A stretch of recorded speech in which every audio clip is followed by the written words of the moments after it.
Parents strongly caution the following programs are intended for mature audiences over the age of 18. These programs may contain some material that many parents would not find suitable for children and may include intense violence, sexual situations, coarse language, and suggestive dialogue.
Hey, everybody.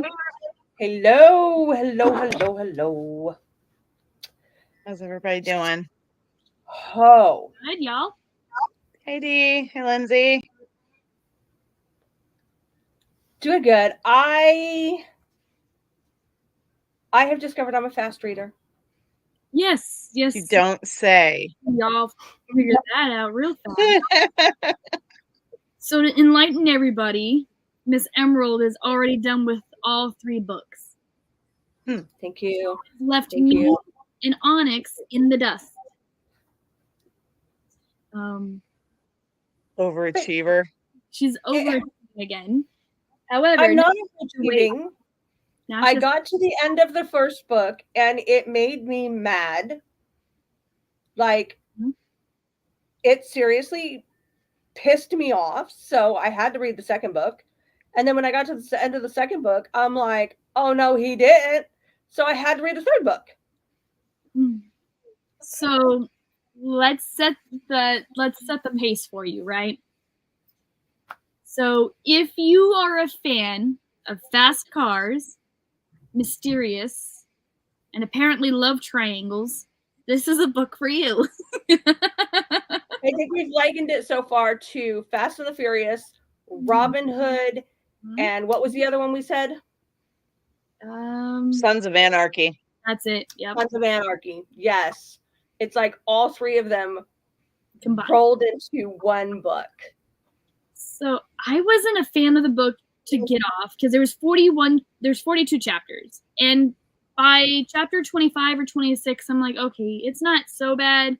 But by the time I got towards the end, I'm like, oh, okay, what happens next? What are the big secrets? Oh my God, that's the secret? It is a slow start. It is a very slow start. The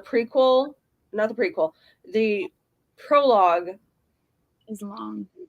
Yeah, it's long and it's really like, it confused the heck out of me. To go from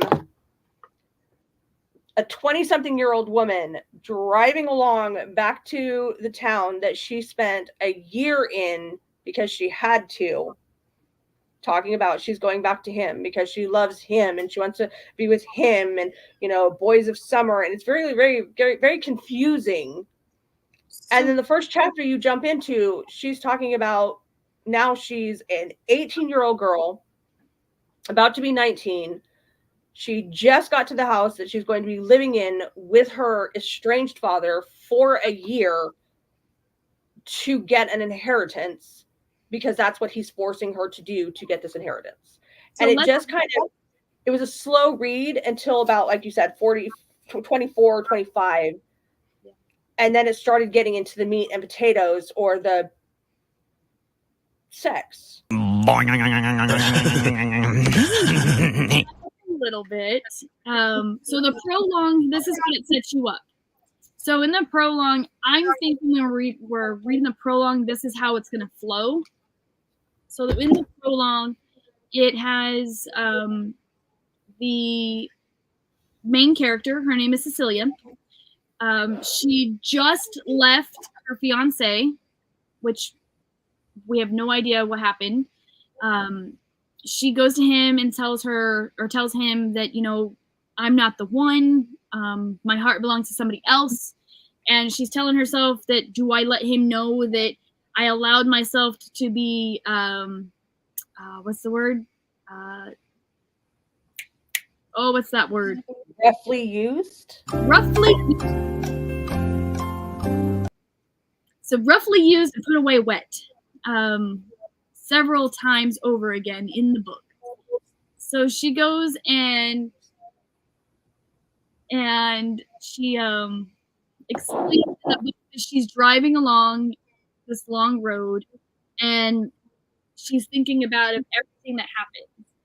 And it explains that her father is this tycoon of a man who owns a calculator company, but not really a calculator company. Yes, Lindsay, takes cold showers. Lots of them. It was a chemical company, but then it turned into a calculator company. Yes. Which we only find out later on towards the end of the book that it was a chemical company. And we'll get to that point in a minute because that's a whole doozy in itself. But in the prologue, she explains in the book that she's already graduated college and she's been out for a while. Oh yeah, in the prologue.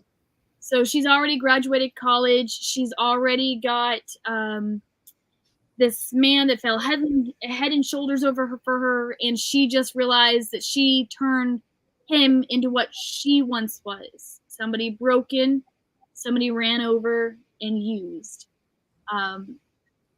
Big time, because she led him to believe that she wanted to marry him, because deep down she did, but not in the sense that he wanted to be, because she wanted to be dominated. That was the word. Because she liked being dominated. And he was too nice for her. He was too nice. Yep, he took care of her. He loved her. He loved her for her being her and not because he wanted anything else. And she was not okay with that, apparently, even though in the book it explains it otherwise. It cuts to that. And sounds familiar slightly. Oh, geez. And it cuts to... That's not nice. Then it cuts to when you're getting distracted by the comments today. Keep going, Jen. Yeah, I'm going. I'm gonna do this and scene. So we cut and it goes back in time. So chapter 1 is when she goes and turns 18, and we listen to her driving down to her father's mansion, because she's never met her father really. I mean, she met him for a couple of years, and then once she hit puberty, and in the book she says, once I got tits and a period and an attitude, he stopped having me come around. Well, in the book... Huh? Imagine that. I know. And he goes in the book and says that he doesn't say it outright, but he comes to say it in nonchalantly saying it, is that she was a mistake. His mistake. Not so nice, but we find out that she has to stay there for a whole year for her to be able to gain her 52% stake of the company. It was over a lamb dinner with mint. Mm-hmm. And there's a reason I remember that. It was over a lamb dinner with mint sauce that he tells her that, well, as he's walking away, he tells her that he tried to love her. Mom. Which is just kind of to love rude. Her mom. Because she asked, did you love my mom? He said, I tried to love your mom. Yeah. He never go into detail. He also says that he tried to love her. So, which is just, rude. par for the course for their relationship, because he really doesn't, throughout the book, live there. He stays more in his Charlotte condo. So, yeah, there's stipulations to her being able to gain this inheritance. So she has to work at his factory, low-level grunt work, for 1 whole year. 1 whole year in the Blue Ridge Mountains of Carolinas. And go to school. I'm sorry? And go to school, go to college. Well, so she has to go to college after she does the 1 year.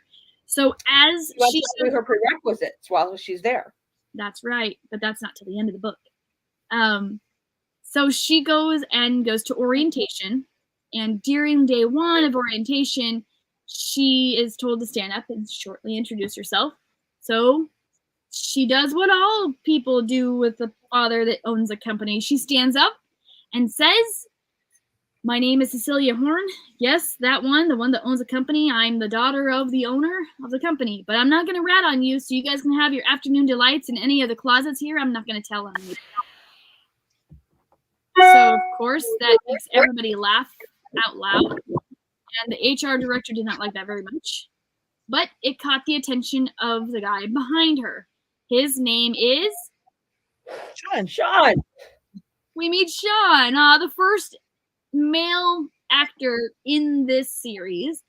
He comes off as, "I want to be your friend. Let's be friends." And she is kind of standoffish because she's an introvert.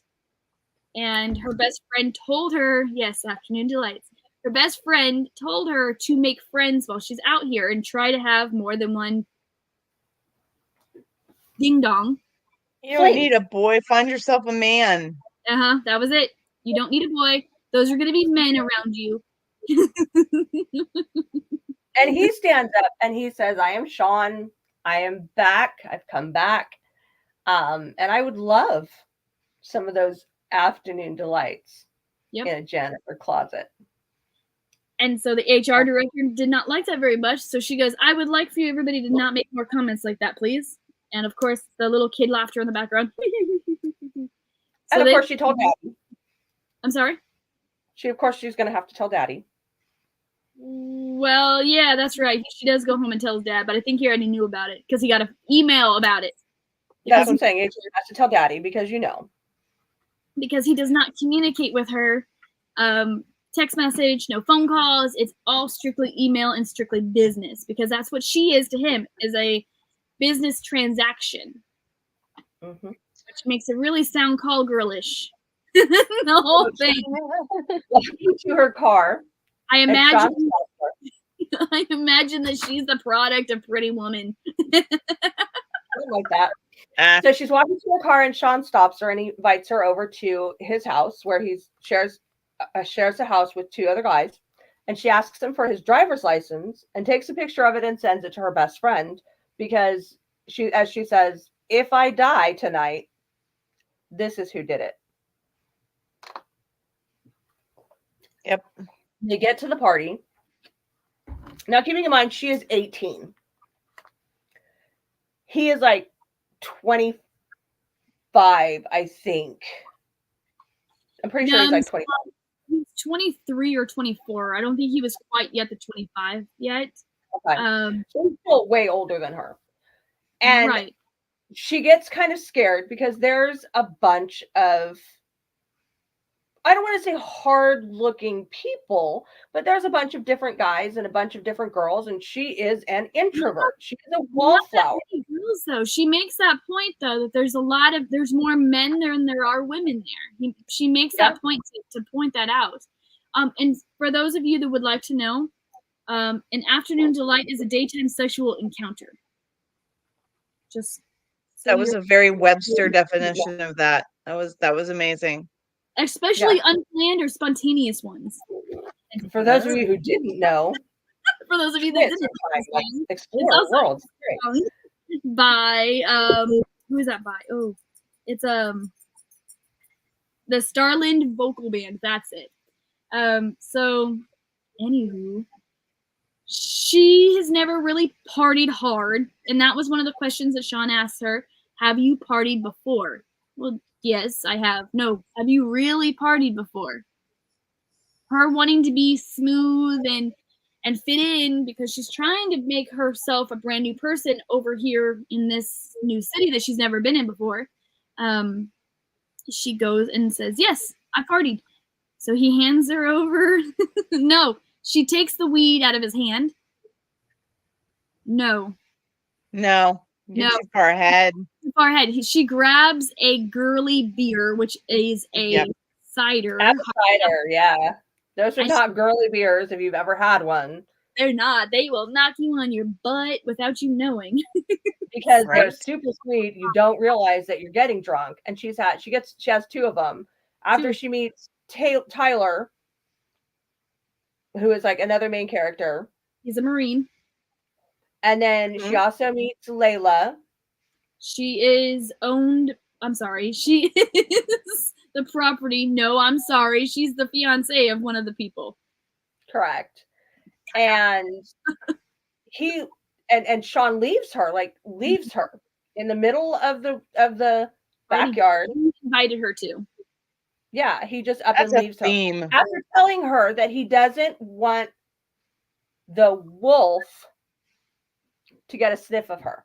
Now remember, she is an 18-year-old, about to turn 19-year-old girl at a house party with alcohol and drugs around. When I say drugs, I mean just marijuana, because it didn't say anything about hardcore stuff like that. So she is around marijuana and drugs, or marijuana and beer and everything. And here comes the next main character. He looks straight at her, and his name is Dominic. He's the black, as she explains it, he is the black cloud that enters the room, and his presence is known because he carries himself so well. His name is Dominic King. Dom for short, if we all catch the reference. Not putting copyrights out there, but anyways. And he walks up to her and he tells her, "You're too fucking young. You don't belong here. You're leaving. You're playing house. Isn't that nice? Get out. You're done. You're over with." And he does it in front of everybody. And the messed up part is Sean's behind him, and he's like, no, she can stay. Stick up for yourself. Stick up for yourself. No, she's too young. Get her out of here. She's the owner's daughter. Do you know who she is? Get her out of here. So. Yeah, he makes sure everybody at that party knows that she is Roman Honor's daughter. Yeah, Horner's daughter. Horner, that's it. So she runs out, obviously, because now she's devastated. This asshole. Didn't he pick her up and carry her out? So because she was too drunk. He did, because she was slurring her words already, and she thought it was hilarious because she giggled at one point in time because she said she couldn't hold herself back for giggling because she points in his chest and everything. But Dominic at this point does not like her because he doesn't trust her. He's one of those people that has to be in his inner circle. If you're not in that circle, you're against him, and he hates you, and you stink. That's it. I had to throw that in. But no, he's the serious one of the bunch. He's the one that holds the ground, and it's very much a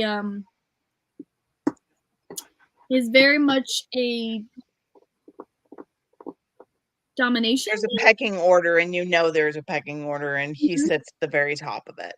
Very much so, because he said what he says goes, because everybody in the party turned to look at him as he was discussing. Even the girl that she had talked to, her name was Layla. She even popped and said, "No, she's cool. Let her stay for a while." He said, "No, she's out of here. She's done. Stop drinking. Get out. Whatever." And you're right. Sean does pick her up over his shoulder like a fireman, and he bounces her out of the party.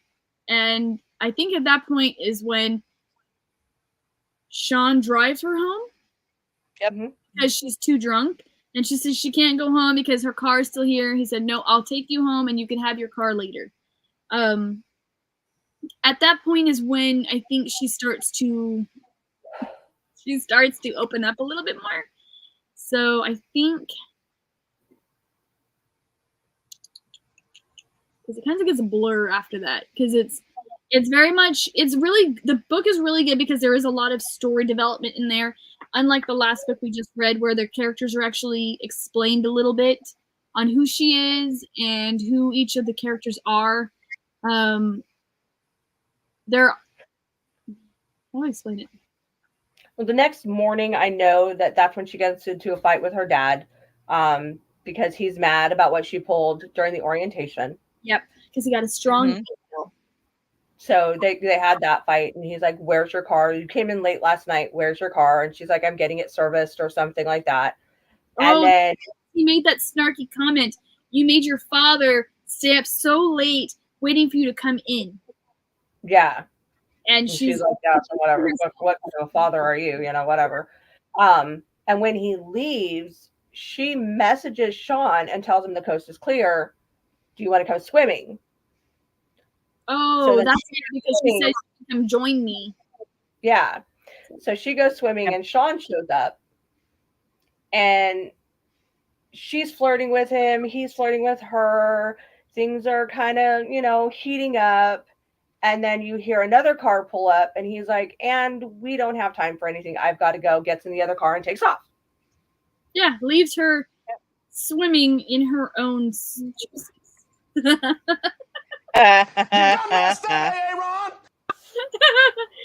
he leaves her swimming in her own juices and her own swimming pool by herself.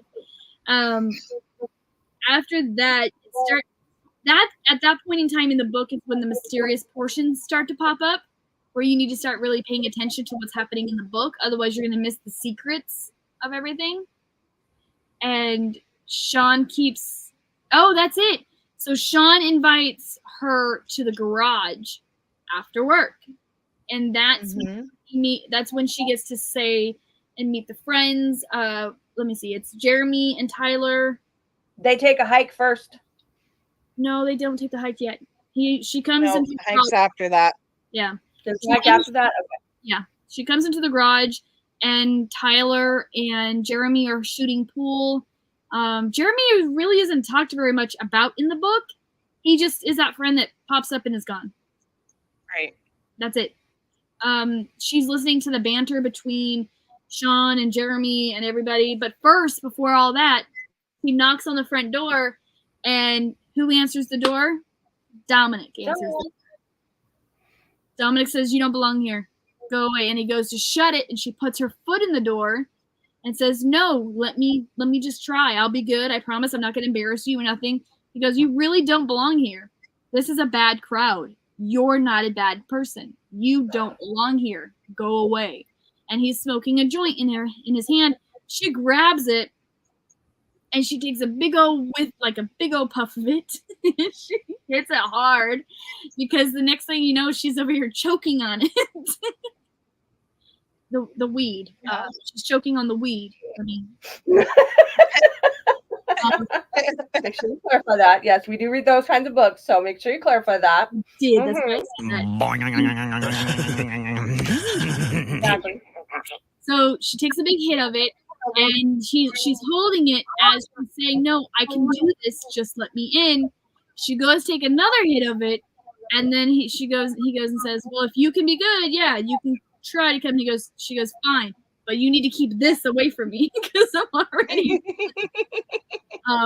So she comes in.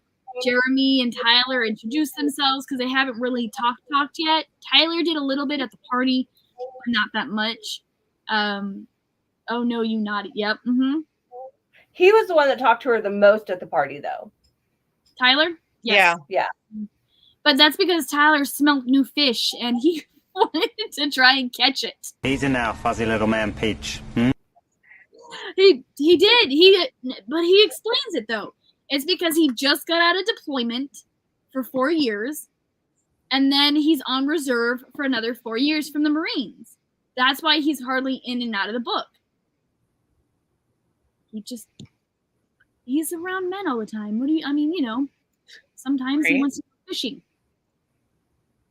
So at the party, she realizes that she hit the weed a little bit too hard because she's starting to feel woozy, and Sean pulls her into his lap because Dominic wants to sit down. No, well, yeah, because before that though, Dom was working on one of the vehicles in the garage, and she kept trying to get him to talk to her. She was trying to create that relationship, and he was ignoring her the whole time, not answering her questions, not really responding back. And then he comes over, and I don't think it was Dawn that sat next to them though. I think it was Tyler comes over because Sean was like, "There's no room," and Tyler picks her up, sets her on Sean's lap, and goes, "I'll make room." That's right, and she keeps creeping on Dominic because Dominic is working on the car, so she keeps going like this and stares at him, and then she'll look away. I was gonna say, are we just gonna gloss over the fact that she is eyeballing Dominic like he's a great piece of meat? I fucks him many He times. sounds like he's a great piece of meat. I mean, He reminds me of Time she's sitting there eyeballing him like, I am here with Sean and Sean is hot and yes, I want a piece of that, but damn, no. Dominic is a hot little asshole. Like, so she goes, she's like, I want a piece of Sean and maybe a sliver of Tyler and a piece of cake with Dominic. And then I don't know, maybe Jeremy pops in too. We don't really know anything about Jeremy. We just know that I fucks a lot of men in this book. In just that they're all fucking hot as hell. I don't know.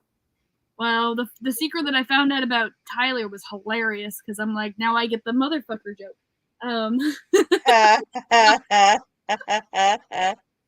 So that's later in the book. That is later in the book. So at this point, we're probably chapter 15.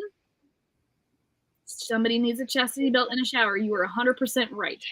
Only 19. Only 19. So she falls asleep at some point, and then Sean has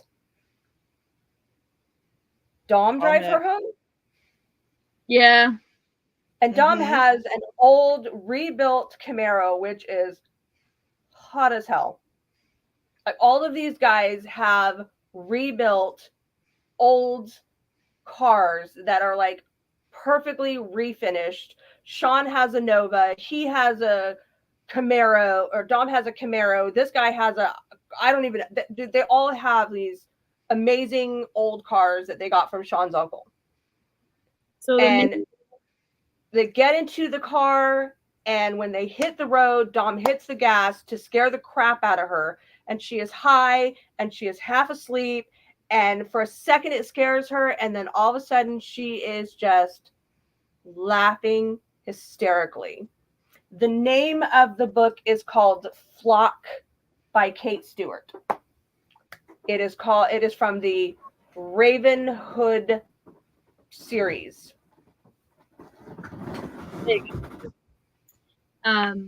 So the next thing is she gets a message from Sean the next morning. It says, he messaged her and says, hey, do you want to, let's go on a hike or something like that. And so she gets downstairs, and he's downstairs already, and she goes and gets dressed and everything. And he takes her on a hike.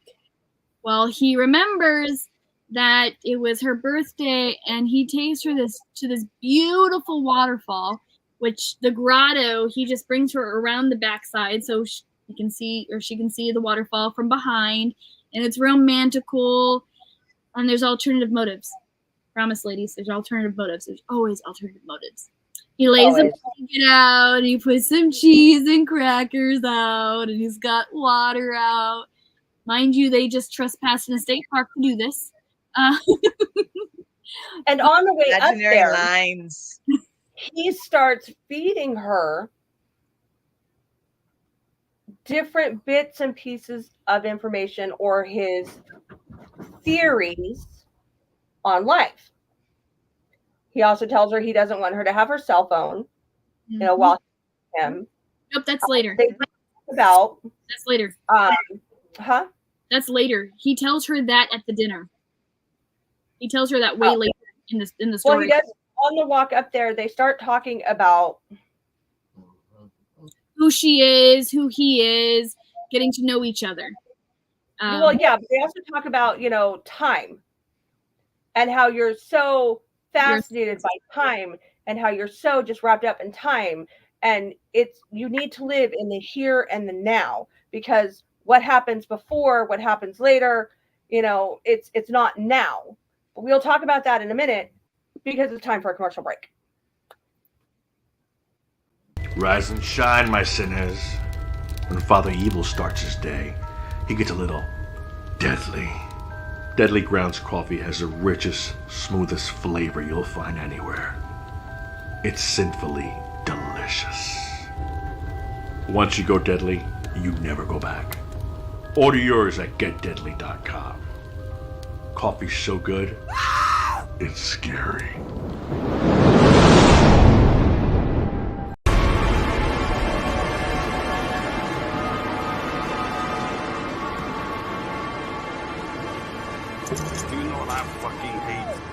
fucking animal whore. A fucking shark. Bitch, please, this fucking dildo with teeth is beating your ass. It took you 2 hours of film to kill a goddamn shark.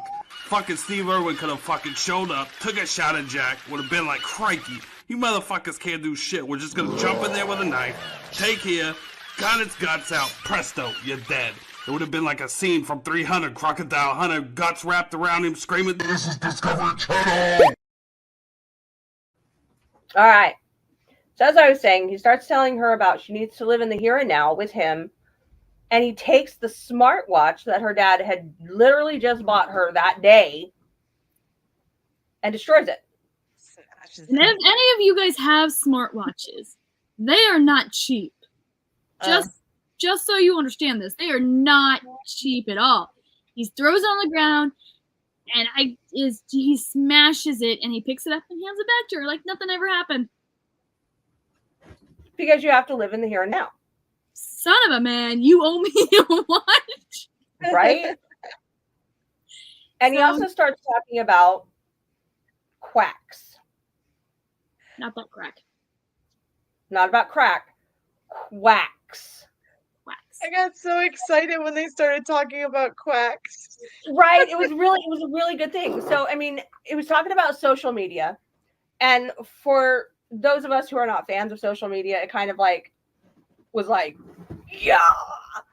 So if you have somebody that is really good at something like me and my reading and studying and finding out those facts and learning, and you find out that, you know, somebody near and dear to you died, and all of a sudden you just want to know what happens in the afterlife. So you focus on that and you learn all of the secrets and all of the knowledge until you figure out the honest truth about what happens. And then you realize you can share that knowledge on Facebook, TikTok, Instagram, whatever. So you share that knowledge. But Susie Q says, no, that ain't right. That's wrong. They're wrong. And all of her followers believe her because she is the end all be all quack. Mm-hmm. Nobody ever learns the truth because that one person's opinion mattered more than the truth. It shut everything down, no matter how much information you could provide, no matter what evidence you have. It was shot down because Susie Q said it didn't happen. So obviously it did not happen. So obviously you're a quack. Just like, you know, JFK was shot by one bullet, not one that got curved around the corner and then hit him. Of course not. And so this is his theory, and this is, you know, the way he lives his life. Mm-hmm. And this is where he starts feeding her his pieces of information. I don't want to call them life lessons, but like his life theory, like the way he lives his life. But then they get to the grotto, and he starts kissing her, and it's hot and heavy, and then he's like, I get what I want when I want it, but there's a time and a place, and I won't take it. And she's just looking at it, and he doesn't ever answer a question straightforward. Well, so the biggest part that he always tells her, everything is your decision.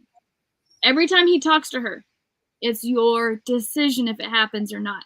Or it's your decision to get this answer or not. Anything and everything that happens will always be her decision. He makes that very clear because he says that quite a few times throughout the whole book. And yet when she makes the decision to get a damn answer, he still don't give her a damn answer. No, he's cryptic. Was it? Oh, was the sky blue? I don't know. Was it? Purple. You sure about that? You always answer a question with a question. Yep. Do I? He's talking to Yoda. Yeah, he is talking in Yoda. So frustrating. And I'm just like, oh. Did you do that in real life when you read that part? Did you go, oh? Oh, yeah. Yeah. I was getting so frustrated with him because it was just like,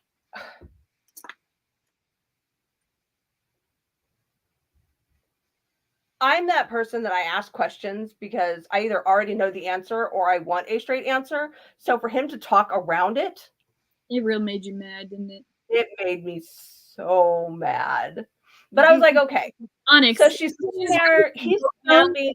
He is napping. She's sitting there and she's thinking about it. And she's like, if everything is my decision, you know what?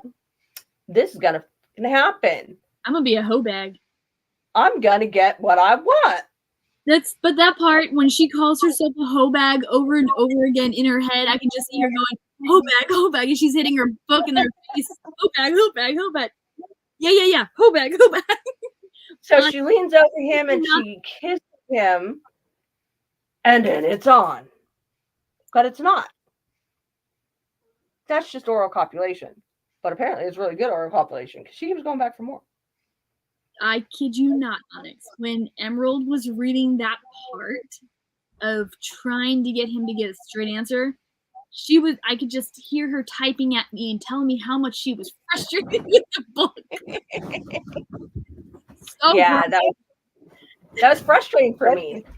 I think my favorite part of that whole scene was when she did it, though, when she finally got up the nerve to make that move, and he figures out he wasn't actually sleeping, he was faking it, and he opens his eyes and looks at her and goes, about fucking time. Took you long enough.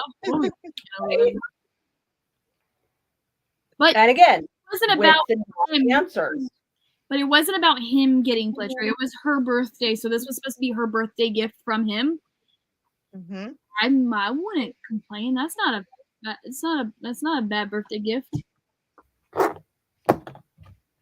Just saying. I mean, he prayed on his knees very well. We can all agree. According to the book, he prayed on his knees very, very well. Yeah, according to the book, very, very well. Over and over again. Many times.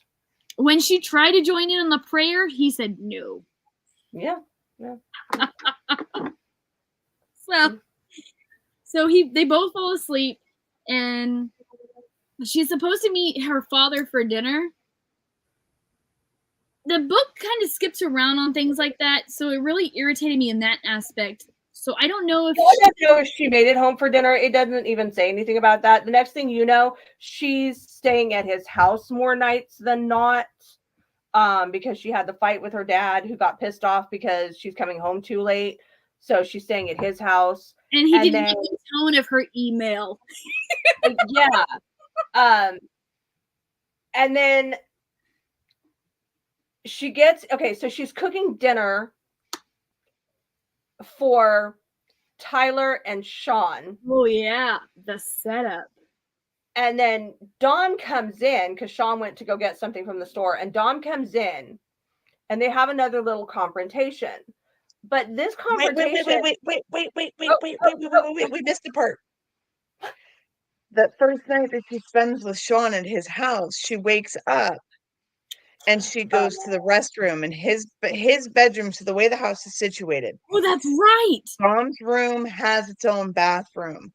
Tyler's room has its own bathroom, but Sean's room does not. Sean's has to use the main bathroom. So she gets up, they do their thing.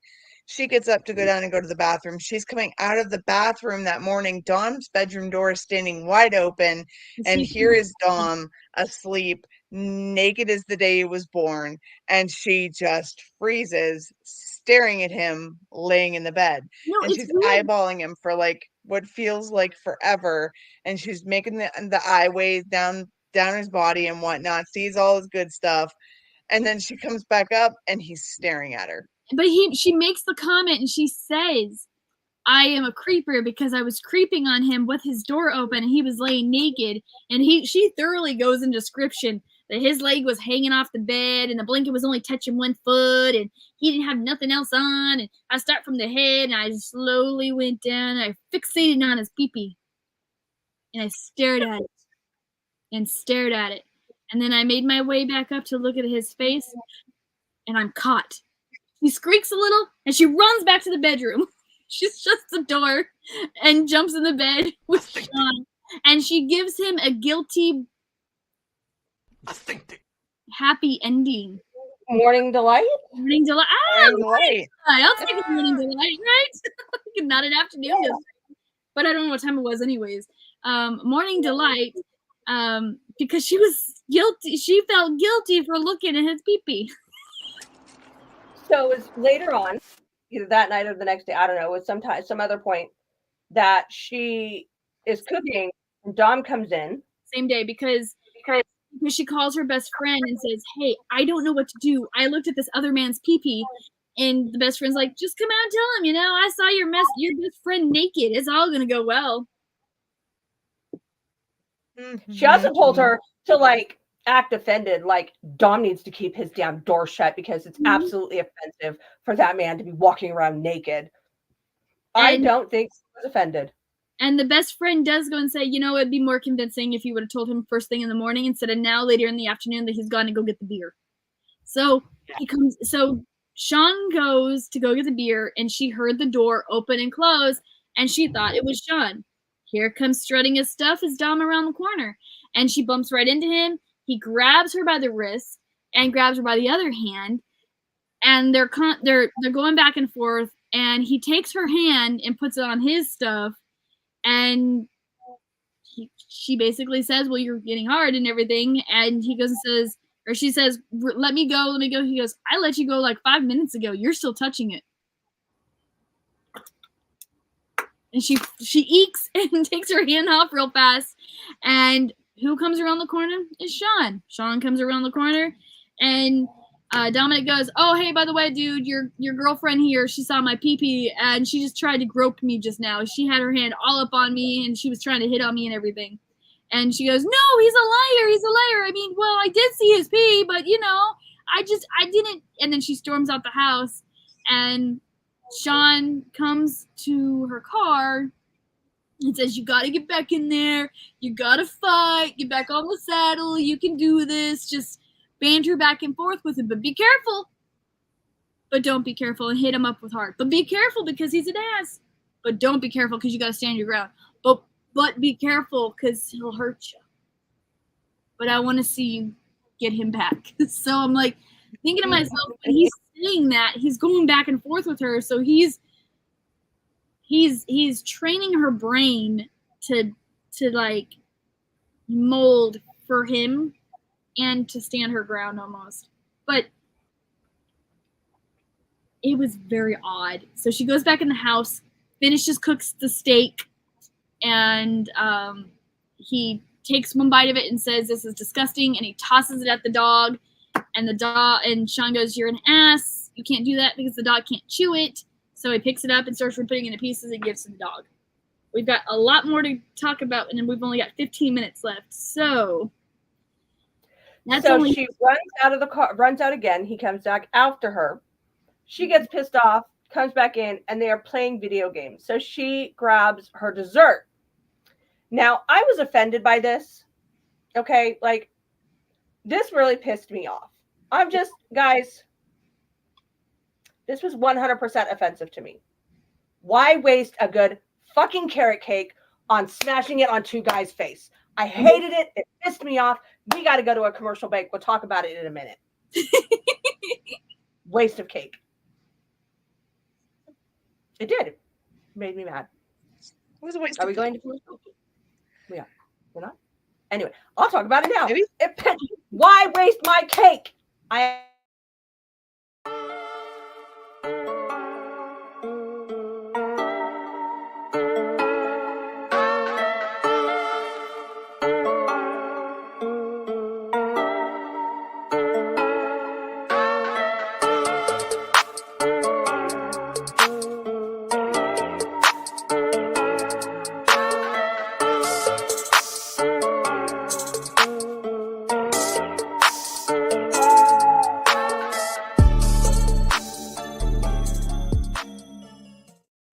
So with that commercial break, we are going back to every other week. So the next time that we will be on talking about book number 2 is going to be on May 14th. That'll be the next week that May 7th. May 14th is right. May 14th, you're right. May 14th at 8:30 Central Standard Time. So tune into that. 9:30 Eastern Standard. We are going an hour early, guys. An hour earlier now on. So it's going to be an hour earlier, and we're going every other week. Not only for us, because it's easier to give us a little more time to read through the books and discuss them, but also for our people. So you guys have more time to read our books with us as well and join into the conversation. Are you sure? Yep, we are 100% sure. Last time, sir. We don't promise because it's probably we don't know. We're women. What do you expect? So we also have Cross Sports at 9:30 Eastern Time on Wednesday, 8:30 Central Standard Time. Buzzkill Cinema at 10 Eastern Standard Time, 9 Central Standard Time on Thursdays. We have Sound Injection at 9 Eastern Standard Time, 8 Central Standard Time on Fridays. And we have Hellfire Lounge at 9 Eastern, 8 Central every other Saturday. And Flash Gaming at 8 Eastern, 7 Central every Sunday. So really quick, and then we got to start jumping into all these secrets that they have. So, Emerald, to be fair, it was a carrot cake. That's a blasphemy of a cake. Okay. How dare you talk shit about the carrot cake? We cannot be. I do not believe we are friends. But I love you and you love me, so that's all that matters. I'm not so sure I do if you're going to be sitting here talking blasphemy about my carrot cake. It's okay. The Mexican likes carrot cake too, so All right. Well, then I will be in the Mexican. Enough about the cake. When I'll just be acquaintances, okay? So, rude. For secret number 1. Remember at the beginning of the show, I said that there's a love triangle. Well, eventually she cracks under Dominic and Sean, and she eventually has a 3-way with them on a small floaty in the middle of a lake of Sean's cousin's lake house. That leads into them starting to have feelings for everybody. Secret number 2 is going to be that they are very much like the Fast and the Furious, but they steal from the rich and give to the poor, because we find out that Dominic is an MIT graduate, so he can break into anything and everything. Secret number 3 is that they really do give back to the poor, so they can really help the community. Their philosophy is keep it into the community, or it's called the hood community. They are known as the Raven Hood because they all have raven tattoos on their arms. So all the men have full-formed ravens on their arms, and all the females only have the wings on their backs. Very much like a brand, very much like ownership of the person, because they have converted loyalty to the hood. Sounds so wrong. The Raven Hood, they have very much told them that they are the property of that group. I'm not going to say cult. I'm not going to say clan. I'm not going to say gang. Just, it's a group, okay? They meet every other month for dessert, okay? And I'm sure they'll bring... Right. And then the other thing, too, that goes along with that is anybody who is with somebody from the Raven Hood has a pendant necklace that they're given that shows them as being property of. And there's not very many that are introduced right now, but it is really prominent, I think, in book 2. So the biggest and last secret, I will wait for a few more minutes to tell you, because it is kind of big. So there's a budding romance between all of them, specifically Dominic and Cecilia. And they very much fall in love, but they don't use the word love at all. I think she's the only one that actually uses the word love, and eventually Sean says that he loves her as well, but after they have a fight and he says that we break up. Oh wait, no, we don't. We're not broken up. I love you. I don't want to leave you. Don't blah blah blah blah. Right? There's pretty much that. And then they all show up at her house, break in through the gate. Wait, what? Mess up the cameras. Party. Yeah. No, that's way. Yeah. Well, time was catching up, so I tried to skip all of that. Unfortunately, it's a really good book, and I don't know. Should I say the very last spoiler of this? I mean, we still have to do ratings too, so I mean, I think we could safely give that last secret away. Yeah, we can give the last secret away, because then we can sit and talk about the book and about the different parts and that type of stuff for the last few minutes, because it's a good book, yo. It's a good book. Yeah, we have to talk about the way it comes up though, because if we don't cover that, it's gonna throw it. So they go through the summer. They have this little threesome thing that they've got going on between her and Sean and Dom, and they only ever do it all together at once and at one time, and then for the rest of the time that they're in this little menage a trois, it's either she's with him or she's with Dom or she's with Sean. And so they work through all of this. They're all catching feelings. It's all mushy and gushy and whatnot. And then at the end, they go dark. And there's a period where she doesn't hear from them for several days. And so she decides that she's irritated, she's fed up, she's not doing this shit anymore. So she goes to the garage. And when she gets to the garage and she pulls up and she gets out and she walks up, the first thing she hears playing over the radio is the song Afternoon Delight. And there's an inside joke from earlier in the book that goes along with that. So she immediately knows that this is bad. But she walks in anyway, and she walks into this room of people. Hold on. But before we get to that, we have to talk, because they go to a meetup with all of the Ravenhood from West Virginia, from Florida, from all these different states. And Florida. It's this meetup that she's kind of introduced to everybody. And then it's later on when she is with Sean, she shows up to talk to Sean at the garage. Sean gets a message because Dom brings her there. Sean gets a message and he tells Dom, like in a hidden way, that somebody has talked. Yep. Somebody has told the secret. And you kind of find out that at that point that she is the secret. That's not the final secret we're going to give you, but she is the secret. And then that's when they go dark. Yep. So now we're to the point where she's at the garage. She's already heard Afternoon Tonight. What's the next song? Go ahead. Cecilia.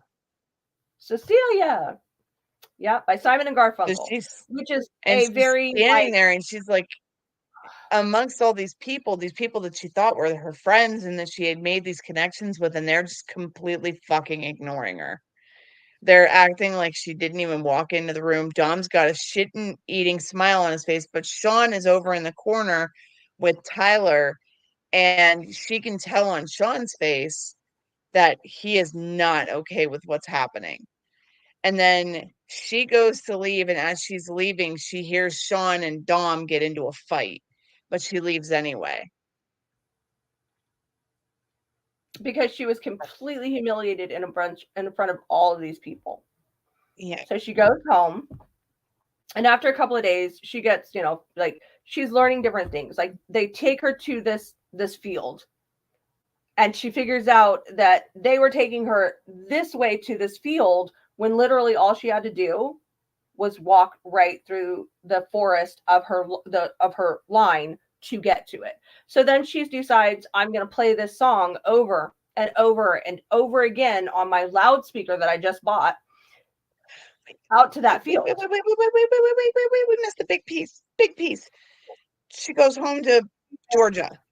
She goes down and stays with her mom and her best friend for a little bit, comes back, kind of renewed, like, oh, I kicked in the deep end kind of shit, and I didn't drown when I should have, that kind of stuff. And she has this like revelation. So she comes home and she is like, fuck these guys. and she starts trying to move on, and she goes back to work, and she's at work. And while she's at work, she gets called to the supervisor's office. Mm-hmm. Sean pulls her into his office, and that's when he tells her the whole thing, like everything that's going on. And he tells her that she was the You are the secret. secret. He tells her that the fire that killed Dom's parents, which is something you learn in the backstory that we probably shouldn't have glossed over, and I think we did. The fire that killed Dom's parents was in a chemical plant that was owned by her dad, and her dad covered it up. And that was what started the whole thing, was this chemical fire that took out his parents, and him plotting the revenge on Horner Technologies because he killed his mom and dad. What they didn't realize was that he had this daughter. And when she shows up, she threw this big monkey wrench in the plans. But he's like, you just have to trust me. I know you're mad at me. You have every right to be. I promise I'm going to try to make it right someday. But until that day, you need to stay away from us. Like, you need to stay away. And then he leaves. And she goes home at that point. And that's when she makes this ploy, figures out that the field is in her backyard, and then is like, okay, motherfuckers, I've got your number. So she goes back there and she starts blasting music. We also do have to talk about the person that her little motor mouth that she works with next to her, because she at first warned her about Dom and Sean and her group of friends and all of this stuff, and don't hang out with them, don't talk to them because they're bad guys, whatever, blah, blah, blah. And she says, I hear tell that Dom's nickname is Frenchman because he has a French accent. His parents are from France. Mm-hmm. So at the end of the book, when she's playing this song, waiting for them to come up, and keeping in mind, she's sitting there in nothing but her bikini bottoms because she's naked. She's got her glasses on. She's playing the song, waiting for the boys to come up. And she has a shadow come up over her, and she's kind of like, do you have nothing to say? And she looks up, and that's not Dom and Sean. And the book ends, and it was so infuriating. And you two know I was so pissed off at this point, because she says, you're the Frenchman.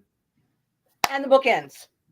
Okay, so I have to say that I think that ending was pretty good, though, because now I want to go back and read book number 2.